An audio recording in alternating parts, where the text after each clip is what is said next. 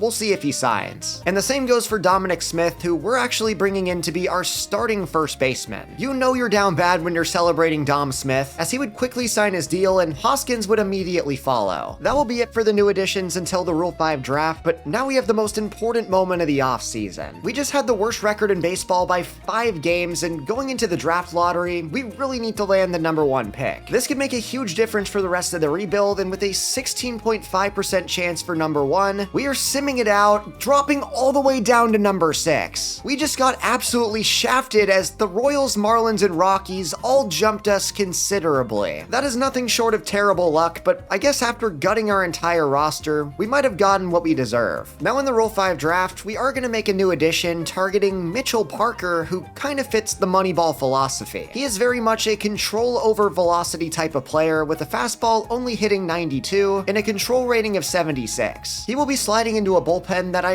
really hope can be much improved from season number 1, as we do have a lot of very intriguing players. Thanks to the Juan Soto trade, we're actually entering season 2 with a really fun team. While there's room for improvement in terms of overall rating, we are returning guys like Brett Beatty and Mark Vientos, who are coming off of really solid years, and the same can be said for MJ Melendez. Additionally, the highest rated player on our team is Francisco Alvarez, and he's coming off a pretty rough year. However, the biggest reason that I'm excited about this team is the addition of high-ceiling young players into the lineup. Thanks to the Juan Soto trade, we were able to bring in Aiden Miller and Justin Crawford, who I do have high hopes for, while Carson Bench is a returning player and AJ Ewing's another player who I'm really excited about. And it's kind of the same story in the rotation, as the third edition of the Juan Soto trade, Andrew Painter will be our 5 starter, with Tong and McLean getting another shot in the rotation. Additionally, while it's definitely not perfect, I do have high hopes for the bullpen. Richard Lovelady was an all-star representative for a reason, and I do feel good about the additions of Parker and Schultens. To no one's surprise though, we're still the 30th ranked team in the league, so there's gonna be a long way to go before we actually get good. However, we do go 500 in the first 8 games of the year. That will bring us straight into scouting, where unfortunately we have the number 6 overall pick after getting unlucky in the lottery. And that will more than likely cost us a blue chip player, as of course there are multiple non-18-year-olds at the top of the board. Out of the players around our selection, I feel like my favorite is second baseman Jeff MacArthur. He is the number 4 ranked player in the class and has a pretty balanced skill set. He will be the first player that I scout, and then with our 2 remaining guys, I'm going to be looking at international pitchers. Discovery worked out pretty well for us last year, so I'm hoping that this season is no different. The Mets are sitting at 4-4, going into a trio of NL West series, but unfortunately they're going to lose all of them. That will immediately drop them to 5-9, as Jeff MacArthur's the number 3 player on our board, and unfortunately that means that we likely will not get a chance to take him. It would be a long shot to get him, so I do want to scout some other players in the first round, and Ryan Mayo is projected at number 6. And he is a very interesting player, as the contact and plate skills are definitely pretty raw, but you cannot deny the power-speed combination as a switch hitter. He is a very intriguing player that I'm throwing on my board, and simulating to the next week, the Mets are sitting at 7-13, but Mayo is the number 5 player on the board. That will officially give us 2 really good options at the top of the draft, and that is definitely a relief because going through the rest of the draft class, I'm not seeing a whole lot of position guys who stick out. We are now approaching the end of April, going up against the second worst team in the league last year in terms of record, and they just swept us in 4 games. Really not a good sign. We are sitting at 10-23 at the start of May, but on the bright side, we did find the number 7 player in the class in Dave Reeder. Now this is big because we do have another first round pick thanks to Carson Bench winning Rookie of the Year. I would be very comfortable spending that on Reeder, and in the event that our first round targets are gone, I would even be okay taking him at number 6. However, our plan at the top of the draft might have just gotten a lot more complicated because look who I discovered. Enrique Cabrera is the number 1 player in the class, and while I still have to scout him, he is all but guaranteed to have both a high ceiling and a high floor. And he could be an unbelievable addition to a pitching staff that is certainly very young and talented, but is currently lacking a high-end player. The one player who's actually performing right now is Tyler McGill, but considering that he's in the last year of his deal, he could very well be getting moved at the deadline. It has been a really rough season for the Mets though, but on the bright side, it does look like Francisco Alvarez has bounced back. He has been our best player in terms of OPS, and he's tied for the lead in home runs with Beatty and Vientos. However, the most important part of this season is simply getting repetitions in development for Justin Crawford, Aiden Miller, and the other young players on the squad. It is a little worrying to see Carson Bench on a cold streak with a 620 OPS, while one of our rookies, AJ Ewing, is also off to a rough start. That will bring us straight into a series against Francisco Lindor and the Braves, who do sweep us, continuing a terrible start to the year. Now, right as I say that though, we do win 4 games in a row, so maybe there's some life in this team after all. At the start of June, we're sitting at 24-34, which is obviously not good, but for this team, I'll absolutely take it. Brett Beatty and Alvarez are carrying the offense, playing extremely good ball, and hopefully as the young guys continue to develop, that can lead to even more wins. Then on the scouting end of things, we just finished looking at central pitchers, and as you can see, Enrique Cabrera holds his number 1 ranking. If he's available at number 6, I feel like I have no choice but to pull the trigger. I'm really hoping that we can keep our momentum going into the month of June, and after going on a losing skid, we bounce right back, winning 4 games in a row, and we're currently sitting at 30-40, which is not even the worst record in the National League. We are currently playing our best baseball of the video, and now we're looking for late round gems, loading the board up with a few guys who I think could be high potential. We will see what they end up being, and now we're going into a series against Juan Soto and the Phillies as they beat us 3-4. And that was a bit of a setback, but at least on the scouting end of things, this is looking fantastic. We just found the number 3 player in the class who could be an option with our second selection, along with a later round center fielder who is also a gem in his own right. My favorite part of these rebuilds is definitely drafting and developing players to get them on the major league roster, but I'll be the first to admit that my recent rebuilds have not been doing that nearly enough, so I want to make sure that this one has plenty of young talent reach the show. June has been a pretty up and down month for the Mets as we end things off losing another series. And this could easily be the most exciting moment of the season as we have a chance to make history with a